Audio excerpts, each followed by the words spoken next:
ఇంకో అడుగు ముందుకేసావంటే నరికి పారేస్తాను. కూలి పని చేసుకుని బతికే పాలేరుగాడివి. నీ చేత సారచీరలు తీసుకోవడానికి నా కూతురేమన్నా దిక్కుమాలిందనుకున్నావా?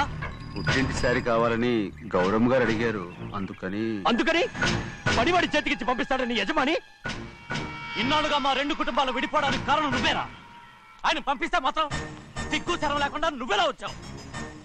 పనివాళ్ళకి సిగ్గు ఎక్కడ ఉంటుందండి? పనివాళ్ళు చూసాడా పెద్దనా నెత్తికెక్కించుకున్నారు, వాళ్ళు ఇష్టం వచ్చినట్టు ప్రవర్తిస్తున్నారు. భద్రాచలం ఏంటి ఒక్క తన్ను భద్రాచలంలో పడతావు. రే కాకారావు, నువ్వేంట్రా మధ్యలో ఈ ఇంటి యజమానిలో మాట్లాడుతావు? ఏంటి అనుకుంటే ఇంటి మన కాలేదా? నౌకర్ వదలతో ఏంట్రా మాటలు? అవును. ఆ దరిద్రాన్ని తీసుకెళ్ళ మనం. మొత్తం తీసుకెళ్ళండి.